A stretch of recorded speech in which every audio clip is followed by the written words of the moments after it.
Vamos agora à participação de João Fernandes. Ele vai entrevistar o psicólogo Andrei Lopes sobre saúde mental e o serviço do CAPS no acolhimento aos seus usuários aqui em Santa Cruz. É com você, João.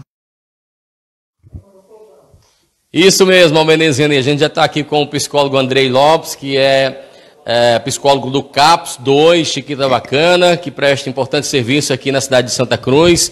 As pessoas que sofrem de transtornos mentais, e a gente vai falar justamente sobre esse tema, né? É sempre bom estar falando sobre saúde mental, sobre qualidade de vida, né? E como a gente deve proceder nos primeiros sinais, o que fazer, quais são os serviços, é porta aberta, todas essas dúvidas a gente vai conversar agora aqui com o psicólogo Andrei Lopes, né? Bom dia, obrigado por ter vindo aqui à reportagem da Rádio Santa Cruz AM, na nossa redação. Bom dia, Andrei. Bom dia, João. Bom dia a todos os ouvintes, todos os espectadores. A gente começa falando sobre saúde mental, né? E muitas vezes as pessoas se afastam desse assunto, costumam não conversar ou temem. É um tabu ainda falar sobre saúde mental, Andrei? É um grande tabu, na verdade, né? Saúde mental hoje tem sido mais falada, principalmente se a gente for trazer a questão da pandemia, né? Após a pandemia o pessoal tem adoecido, tem procurado saber mais, né? Porque a pandemia passou, entre aspas, e aí o pessoal tem notado que está doente, mas aí não mais de Covid, não mais do mental, da saúde mental. E aí quando você fala da questão do preconceito é bacana, porque o próprio CAPS ele tenta trabalhar muito isso, né? As pessoas elas têm aquela coisa de quem vai ao CAPS é louco, precisa de um tratamento porque é louco. E não, nós tratamos de transtornos de mais graves, dos mais graves aos mais simples, né? Você pode procurar a qualquer momento. Quando você fala de ser portas abertas, sim, o CAPS é portas abertas, tá? Para acolher qualquer paciente. O tratamento é que a gente talvez vá falar um pouquinho da diferença, de como funciona, como a gente encaminha esse paciente. Você percebe que o atendimento ele teve um aumento de demanda no CAPS 2 aqui em Santa Cruz, nesse pós-pandemia? Tivemos um grande aumento, principalmente pela questão da procura, né, do pós-pandemia, das pessoas terem percebido que estavam doentes. Tanto quanto no período da pandemia, eu era anteriormente psicólogo do CAPS AD, né, para dependentes químicos. E durante a pandemia tivemos que fechar, porque era inviável o funcionamento do AD, e todos os nossos profissionais foram para outros locais de saúde do município, seja para o hospital, para a UPA, para postos de saúde. E aí essa demanda ela também acabou sendo acolhida pelo CAPS 2. Então a demanda ela explodiu nesse momento pós-pandemia. Você disse que o CAPS, né, ele atende procedimentos mais complexos, até os mais simples também, né? Quando é que o cidadão percebe, quando ele começa a dar sinais de que ele precisa de uma ajuda, né, antes de chegar ao simples e até chegar e não chegar, né, ao mais complexo, ao mais grave? Normalmente nosso indicativo é que o paciente ele busque a UPA, ele busque o posto de saúde, ele busque o hospital, ele busque primeiro um atendimento médico para esse médico poder fazer a triagem. Lá ele vai perceber, né, a necessidade de o paciente procurar o CAPS para um transtorno mais grave. Vamos pegar a depressão, ela tem 3 níveis diferentes, né? A depressão leve, moderada e o grau mais complexo. Esses 3 graus de depressão eles são tratados no CAPS, mas aí existe um nível de urgência, certo? Quando a gente tem uma depressão moderada, que a gente faz o tratamento no CAPS e o paciente ele já está em grau leve, depois de um determinado tempo, a gente faz um contra-referenciamento para o posto de saúde. Que o paciente ele precisa só manter a medicação ali no nível mais simples e fazer um acompanhamento psicológico no CAPS mensalmente, né? Aí ele realmente já não é mais um paciente que fica no CAPS direto. A gente referencia ele para um ambulatório, que a gente chama. Um grau mais moderado, mais complexo de depressão, ele vai ao CAPS muitas vezes semanalmente para fazer esse acompanhamento, tanto da questão da saúde mental, da doença mental, tanto quanto dos seus acompanhamento medicamentoso, né? Ele vai lá renovar a receita, às vezes a gente faz o acompanhamento desse medicamento, porque o próprio paciente ele não consegue, tanto o CAPS quanto a família, né, estão lá juntos. Então a gente tem esse referenciamento e esse contra-referenciamento.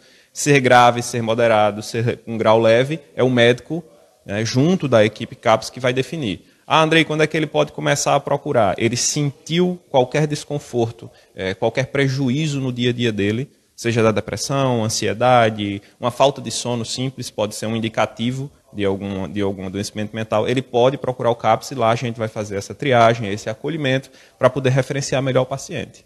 Sempre com esse indicativo de procurar a atenção primária. Isso. O ideal é que procure a atenção primária. Tá? Porque lá eles vão saber fazer esse referenciamento e eles vão fazer o referenciamento para a gente contra-referenciar quando o paciente estiver bem. Né? Eu preciso saber de que posto de saúde ele veio, de que bairro ele é, para quando eu for reencaminhá-lo para um ambulatório, mandar ele para a atenção primária, eu poder saber para onde é que eu vou mandar aquele paciente. Né? Tanto que para a gente fazer o acolhimento no CAPS, se alguém está pensando em procurar o CAPS, a gente pede que o paciente leve um comprovante de residência, para eu saber qual o bairro em que ele mora, para eu poder referenciá-lo, e a gente pede para ele levar o cartãozinho do SUS e um documento de identidade. O senhor falou ansiedade, o estresse também, a correria do dia a dia, muito trabalho, muitas responsabilidades. O que mais que poderia ser um condicionante, vamos dizer assim, para desencadear algo que possa levar a prejuízos, né, à saúde mental? Olha, é algo bem até se brincar complexo de falar, porque todos nós somos propensos a adoecer mentalmente.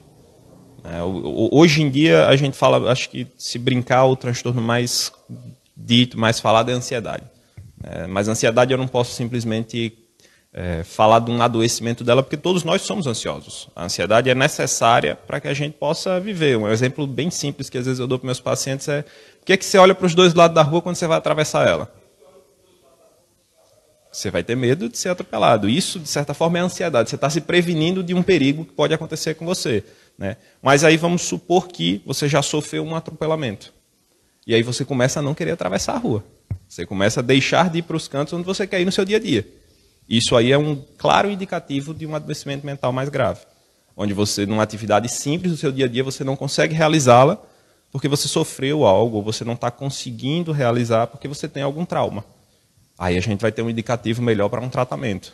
Tá? Quando a pessoa tem medo de atravessar a rua porque ela é cuidadosa. Não, ela não precisa se tratar, ela só tem um cuidadozinho a mais. Quando ela não está conseguindo atravessar aquela rua, quando ela não tem conseguido realizar as atividades dela do dia a dia, a gente tem um indicativo bem claro de que esse paciente precisa se tratar. Ainda falando sobre os serviços do CAPS, né, do CAPS 2, você fala que existem pacientes que é necessário ficar no CAPS, em caso de internamento, lá oferece essa estrutura? Hoje a gente não tem, né? A gente conta com 2 leitos, se eu não me engano, no hospital, tá? Mas em internamentos, de fato, a depender da situação, da crise do paciente, a gente tem encaminhado para hospitais de referência que possam estar estabilizando o quadro do paciente. Ele não vai lá para ficar internado por muito tempo, ele vai ser estabilizado, né? Quando ele está oferecendo risco à família, à sociedade, quando ele é estabilizado, ele volta ao CAPS para fazer esse tratamento. Mas internamento no CAPS não temos hoje. Doutor Andrei Lopes, né, que é psicólogo, que atende no CAPS 2, a gente quer agradecer aqui, deixá-lo à vontade para que possa falar de outros serviços que o CAPS oferece, né? O senhor já falou que é porta aberta, que a população pode procurar os serviços do CAPS, até terceiros também pode procurar para indicar que alguém possa estar sendo atendido pelo CAPS aqui em Santa Cruz. Muito obrigado. Algo mais, pode ficar à vontade. Obrigado. Sim, falar também um pouquinho com os familiares, tá? Hoje a gente, às vezes, recebe demandas no CAPS, demandas livres, onde o familiar podia acompanhar o paciente, né? E aí, ele, de certa forma, ele tem um preconceito. Às vezes a gente pede muito que o familiar acompanhe, porque a gente trata do familiar, a gente precisa do familiar. Você tem um vizinho, um amigo que está precisando de ajuda e você percebe que ele não consegue só ao CAPS, ele não tem esse apoio. Tenta ir lá, tenta ajudar, tenta levar esse paciente ao CAPS. Depois que ele chegar ao nosso centro de referência, a gente vai fazer todo o acolhimento, pode deixar que a gente cuida do paciente. Então, se você pode ajudar alguém, por favor, procura, tenta ajudar. Às vezes essa pessoa não consegue procurar sozinho o serviço. Tá. Muito bem, muito importante o papel da família aí também no acolhimento, né? De entender toda a situação também pelo qual aquele cidadão, né, a pessoa está passando no momento. Bom, então a gente agradece ao Benício René o espaço, conversamos, portanto, com o psicólogo Andrei Lopes, psicólogo do CAPS 2, aqui, o Chiquita Bacana, que funciona aqui em Santa Cruz. O apoio técnico é de Chagas Costa, João Fernandes, para o Primeira Hora. Com você, René. Obrigada pela sua participação.